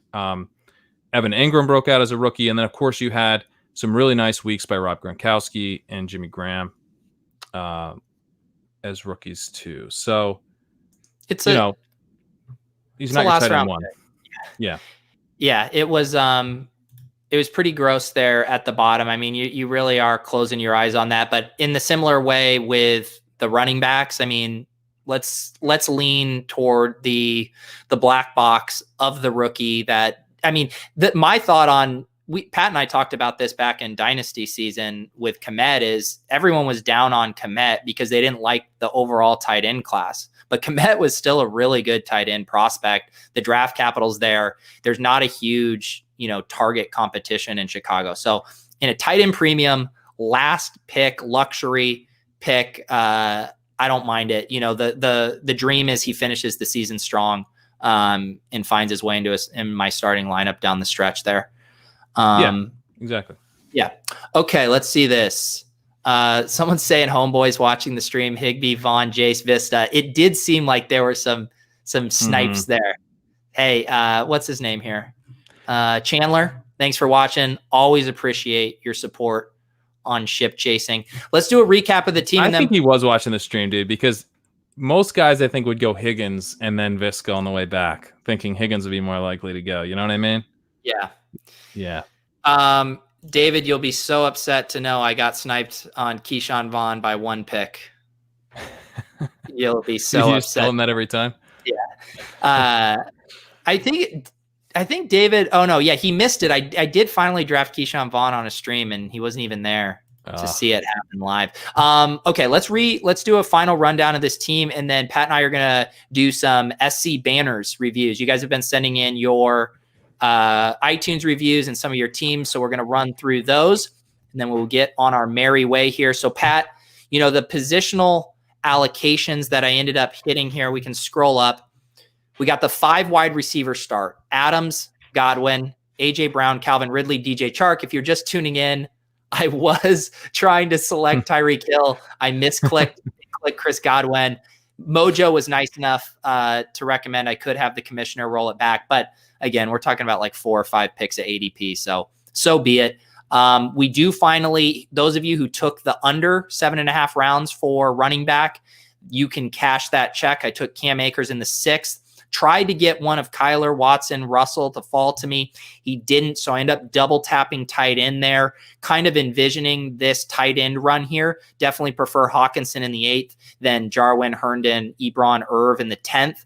Grab Matt Ryan here as kind of the last of, or maybe the start of this tier here with Wentz and Cam and Brady. I love that I get the stack potential with Ridley Then we grabbed Zach Moss. Pat and I have been all over him in basically every draft. I still maintain his ADP will be in the 7th or 8th round by the time the season starts. Aaron Rodgers, not a guy that's ever that fun to draft, but in the 11th round as a second double stack with Devontae Adams, my first round pick, makes a lot of sense. And then we started hammering running backs here, Pat.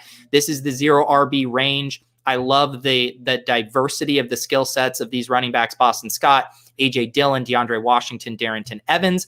We get our guy N'Keal Harry falling deep into the late 15, early 16. James Washington here in the 17th, and then a tight end flyer in Cole Kmet. You think we got a chance to ship this one?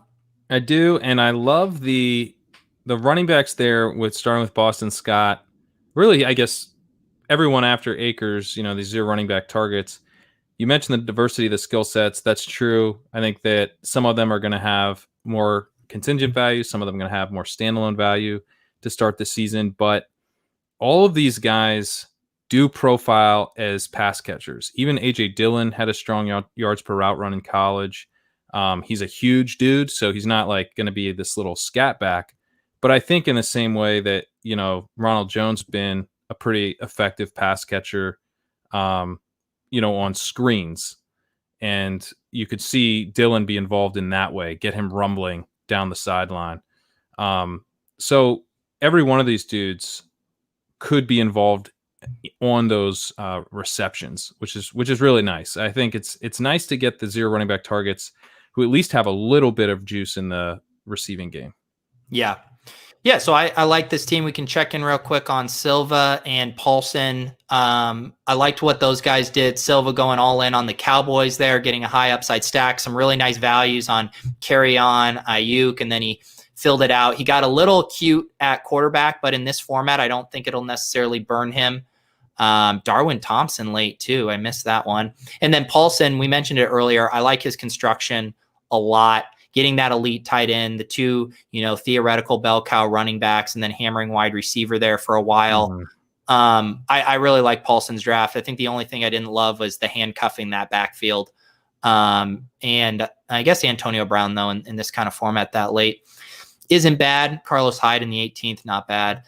So nice draft from our friends, even though I promised to talk shit about them. The only shit I could really talk is I don't love Gronk here in the 7th for Silva if he's going to go Goddard and Jarwin. And I don't love the Josh Kelly pick after taking Eckler. Any other things stand out other than the CEH bombshell at 1? Well, I do think that David Johnson at 211, that was a surprise, right? And, you have McCaffrey there. McCaffrey falls in your lap at 102. It wouldn't be what I would have done. Yeah. Yep. All right. Let's head over here. I have the SC banners up here. I need to figure out who the last one we did was. I don't know. Do you remember this? What the last one we did was? I believe we did Belair's. Eric, you're here. Remind me, did we do your SFB team? I know we haven't done Davis's. He keeps telling us we need to get his. Yeah. Let's run through a few of these. So, on our podcast, we have said that if you guys leave us a rating and review on iTunes, we will review one of your teams. Okay, Eric says we haven't done it. So I think that was the first one that we needed to get to. It's been a while. It's July 17th since we last did this. So Pat and I are going to quickly take a look at these teams. We will rate them based on our very arbitrary metric.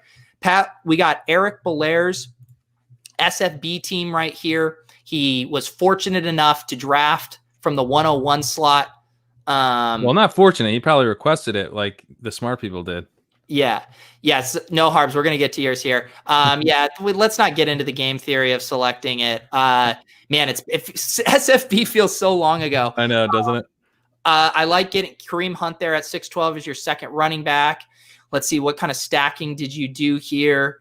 Not a ton of stacking. It doesn't look like. Am I missing any stacking here? You get Gesicki and Ertz, Watson and Roethlisberger. So you kind of hit all of the key positions at the top of your draft, which gave you kind of optionality later. What's jumping out to you, Pat? Yeah, I kind of like the combo of Roethlisberger and Carr because it's sort of one's a very much a play for the format and one's kind of more of a true upside swing. So Mhm. it'll be interesting. I think you'll have some really tough decisions to make there because those sack interception weeks from Roethlisberger will hurt. Yep. But not a bad value on him. Yep, I like Breida and Duke, nice 0 RB. Yeah, very fragile running back construction, but I like that in this format. I am going to give this team, I'm going to go ahead and give it 6 grown-ass men. I knew you had to go with Mike Gesicki there. Yeah. Yep, there you go. I will give it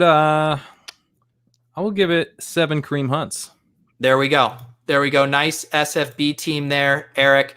Moving up, we'll get to everybody's here in the queue. We got great pick in a format like this, by the way. It is.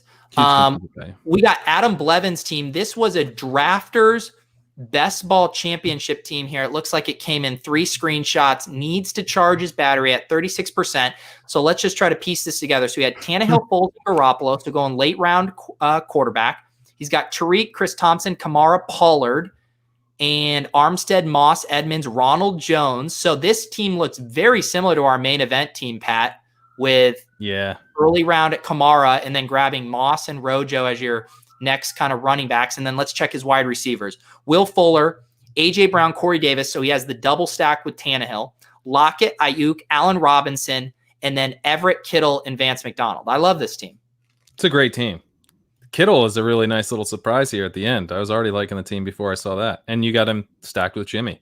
Yeah, and that's a really – so you probably pick 4th or 5th here, getting Kamara, and then to get Kittle to fall back to you is really nice. He gets the stack. Is it a 10-teamer or a 12-teamer? Because they did both, right?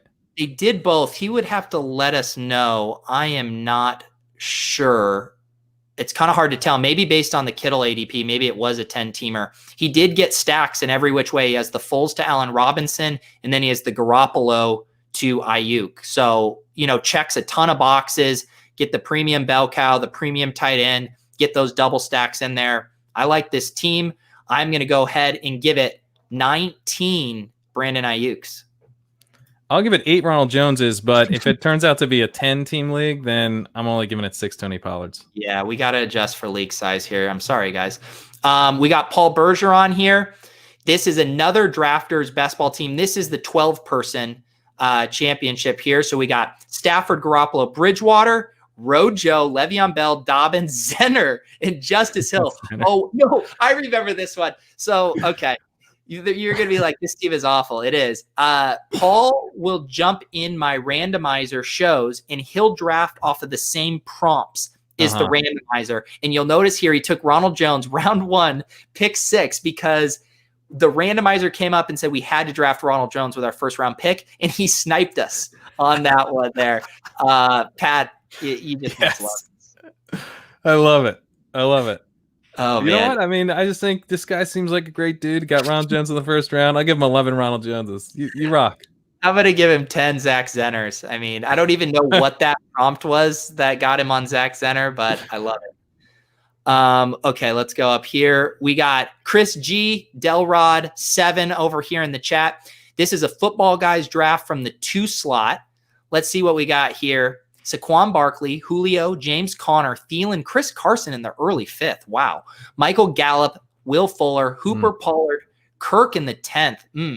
Matt Ryan with the Julio stack, Ian Thomas, Antonio Brown, Eno, Deshaun, Travion, Gerald Everett, Kenny Stills, and a kicker and a defense. I mean, some just extremely nice prices there on Carson and Kirk. I like this team at Chris is an experienced FFPC drafter. I think he understands how to play this format, and also going for really high contingency value running backs after getting your starting 3 and Pollard and Eno is the way to do it. I like this squad. I do too. I like the Benjamin pick. Travion Williams isn't a guy that I've been on that much, but I know Davis Maddock likes him a lot. He was a bit of an underrated running back prospect. A lot of contingent value there on Mixon.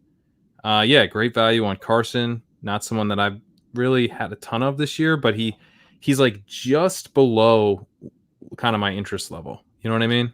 Like if he was, in this range consistently, then I think he would start to become more of a primary target. So I do like that value quite a bit. Yeah. That's a nice team. The only thing that I don't love, I've just not been on Hooper. But in the 8th, that's not too bad. Come back with Ian Thomas, give yourself a couple cracks at it there. And it looks like tight ends went pretty early in this draft too. I also, we do this, so of course I'm going to like it, but he just goes with Matt Ryan as his only quarterback. And, I think that this year of all years is the year to do that, to just give yourself more late round flyers. And, Matt Ryan, of course, could opt out, get COVID, what have you, or just have a more traditional injury. But the waiver wire is pretty nice for FFPC at quarterback. It's one of the few places where you actually can consistently find value, and you can find a guy who you can play for, maybe even 5-6 weeks to close out the year. So I like that move. I'm going to give it 100 Eno Benjamins. 100 Eno Benjamins. I'll give it 10 Christian Kirks in tribute for Christian Kirk in the 10th.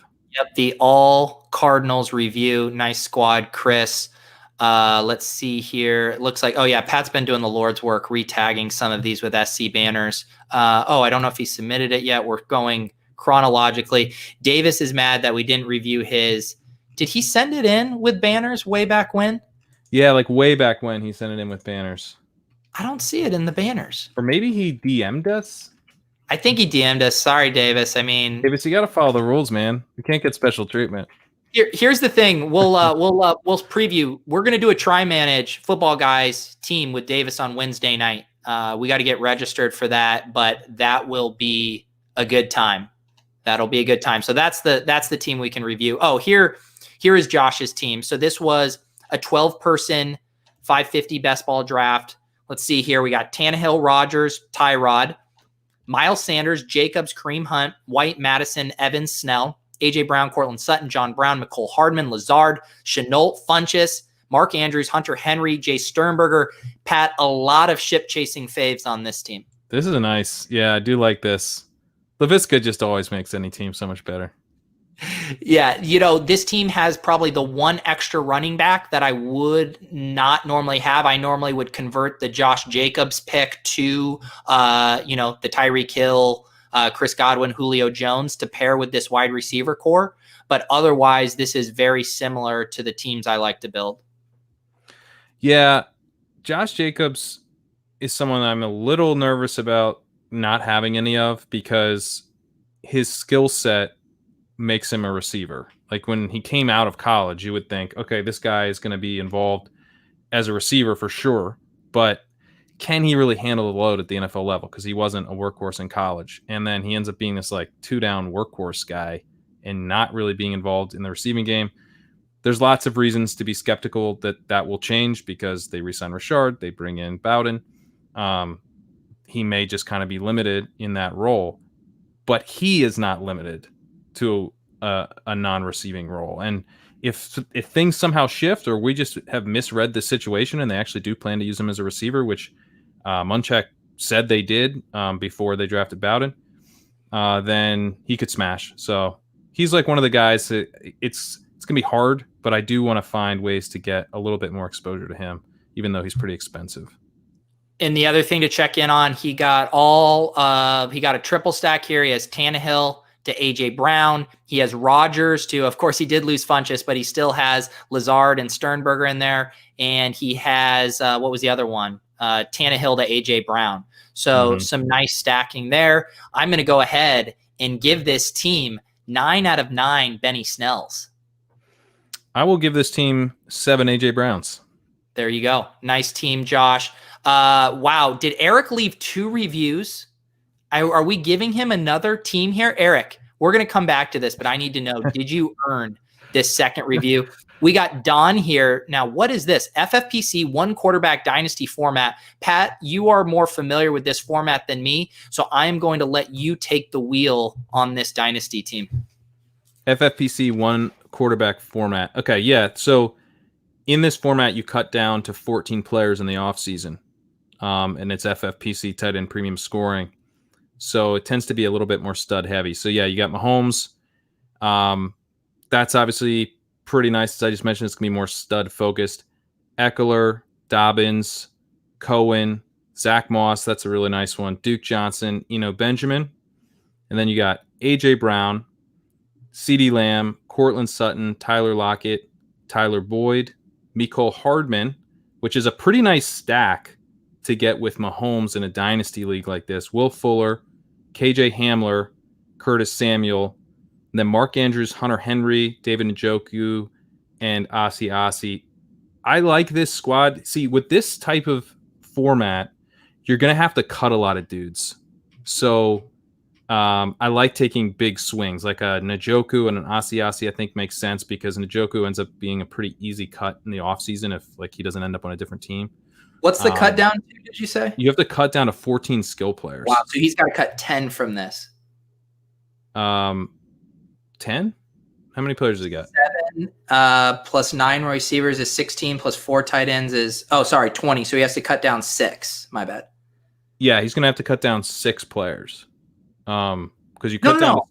Sorry, I'm doing math wrong. So 6 running backs, 9 wide receivers is 15, 4 tight ends is 19, 1 quarterback. Okay, all right, 20. Yeah, but that's still a lot off of this. Yeah. He's got to cut 6 players. So typically, I think the way I tried to construct it in the startup I did was I tried to get more running backs because you're going to end up cutting, you're probably cutting Duke Johnson. You're probably cutting an Eno Benjamin, but it's tough to you're probably cutting Curtis Samuel, a KJ Hamler most likely, but I like the Hamler pick, the Samuel pick, because those dudes, you could see them popping in a way that would give them a lot of trade value. So, and I also like having studs at each position with Mahomes and Andrews. So this is a difficult format, but Dobbins is going to hold trade value extremely well, and you have an RB1 here in Eckler. So I think this team should compete pretty well to start the year. You're a little weak at wide receiver, but overall, I think honestly, this team looks kind of like how I would build in this format, which is despite myself putting too much of the capital in wide receiver. It's just really hard not to do it because you get a lot of values, but you end up wanting to. It's better to try to consolidate some of that value into studs since you have to cut down so much. Yeah, this is why it's good Pat is here, because I would have looked at this wide receiver core and just been 100 out of 100 Tyler Boyd's. I love it. But the context of the format does make it seem like you should probably consolidate some of those to running back. But in general, I love this build. And like Pat said, really maximizing your starting positions with Mahomes and Andrews and having some elite players there. Pat, yeah, I'm going to give it 69 Tyler Boyd's. Nice. I will give it 420 CeeDee Lambs. So chill. Let's see. We got Harbs, Best Ball Mania over on Draft here. We do need to circle back to Eric. I believe Eric said he left 2 reviews. We'll circle back to that one in a second. Look at Harbs here with the night mode, dark mode. I also have seen Harbs doing some 0 RB drafts in the Best Ball Mania, which is obviously going to win himself over and endear himself to Pat and I. So we got Matt Ryan and Aaron Rodgers. Those quarterbacks look familiar, Pat. Yeah. And he goes Devontae Adams, Julio Jones. It is too bad I didn't misclick Julio, because then I would have gotten the double stack with Ridley and Ryan. But love this wide receiver core. I mean, Adams, Julio, Juju, Chark, Parker, Shenault, and Russell Gage there to round out the Falcon stack. Really nice running backs here for as far as 0 RB, Geis, Murray, Zach Moss, Boston Scott, AJ Dillon, Darrington Evans. This is basically the team I drafted tonight, Pat. This is. I think you literally drafted the same. Yeah, I like this team a lot. I mean, then you get Zach Ertz. Zach Ertz is probably someone who should be getting a little bit more love. I think, we haven't really been giving him that much love because we like Mark Andrews so much, but Ertz has been very, very steady, and I think he's definitely going to anchor the tight end here. And it's nice that you just went with Ertz and then Jonnu as the only other tight end. I think that was sharp. And look at the value he got on Ertz, an ADP of 44. He gets him at the back end of the 5th round at pick 56. That's insane. Yeah. So that's what's always nice too, is because a lot of times you're having to reach a little to get some of these stacks. But on the other hand, when you're getting such massive sliding values, it can really offset that too. So yeah, I really like this team a lot. I haven't been drafting guys that much, but at pick 80 there, I think that's fine as getting your first running back off the board, and then really rounds it out with some nice candidates here. So if you're doing zero RB in the Best Ball Mania, I just did a team like that last night. I think this is definitely how you build it. Let's see here. We gotta rate it. I'm gonna give it. My bad. What are you giving it? I will give it 15 LaVisca Chenaults. Oh man, you stole the Chenault from me. After tonight, I will give it 49 Darrington Evans. Ooh. Darrington Evans made it back after taking DeAndre Washington. Oh, I got to go back to Eric. Going to share my FFPC classic redraft team from the 2 spot. Let's see here. Saquon Andrews, Amari Woods, Dak gets that stack. Boyd Fuller there in the 6th, 7th starts hammering some running backs. Breida, Sony Michel, Jarwin. He's on the Silva plan. Sterling Shepard, Justin Jackson, Sammy, Jarek, Minshew. Very nice here. Love the overall construction. Get the high upside quarterback there early, along with the bell cow running back and elite tight end, and then hammer wide receiver for a while. I haven't personally been drafting guys like Sterling Shepard and Sammy Watkins, but I like these 0 RB candidates. We'll see what happens with Sony. Pat, what do you got? Pretty wild value on Benjamin in the 20th here. It's nice to see. Yep. And I also like the Reggie Bonifon call. I mean, I think there's a little bit of confusion of who is going to be the handcuff behind C-Mac. There was a little confusion about it last year, but if one of those guys does solidify in that role, they are a steal at, a 19th round pick. So I like the stab in the dark there. I like it too. He made my 0 running back kind of flyer list. And to me, it's like, I don't see all that much difference between guys like Gio Bernard, Bonifon, compared to Madison, for example. Like, I don't think we've seen enough out of Madison to put him on that kind of Latavius Murray tier, in my opinion. And I like getting Reggie Bonifon here in the 19th. He's someone I don't have a ton of exposure to, because it seems like McKinnon or Benjamin or Bowden will kind of fall, and I'll scoop them up instead. But I like that a lot in the 19th. Dude, I got to do it. I'm giving him 42 Will Lutzes. Oh boy. I'll give him 7 Amari Coopers. There we go. All right. It was funny how Harbs' team mirrored mine in a lot of ways, and this one looks like the Silva Dallas Onslaught from tonight. Mm-hmm. We're scrolling. Oh, Zach DM'd me with this one today. Another Best Ball Mania team here. He was actually asking for tips on how to continue this. I believe it's a Best Ball slow draft. So he starts out with Eckler, Taylor, David Johnson, and Akers. So investing some premium capital in running back. He does go Tyreek, Keenan, Julian Edelman, Sanders, I assume, to round out that Bree stack. And it looks like he has Higbee and Font down here at tight end. So, this is definitely more running back capital than I'm usually wanting to invest in this format. I know Leone at ETR has wrote about the kind of hyper fragile running back start. I think with that, you probably stop after these first 3. But looking at this, to me, it's like he just needs to hammer wide receiver and fill out some stacks with his second quarterback. Yeah, let's maybe tilt guys like Fantasy Mansion or whatever with a modified hyperfragile start here, because he didn't do hyperfragile because he got Tyreek Hill, which must have been, where did he pick him? Was that his first round pick? It looks like Tyreek Hill was his first pick, and then he got Eckler in the second. Right. So typically in a hyperfragile build, you would go running back. Usually, although, he went with Hill here and then got running backs mostly to finish out, sprinkling in Keenan Allen there and then coming back to Akers. Yeah, I mean, my recommendation would be to stop taking running backs, which I'm sure is no surprise. But I think that you're probably also okay at tight end.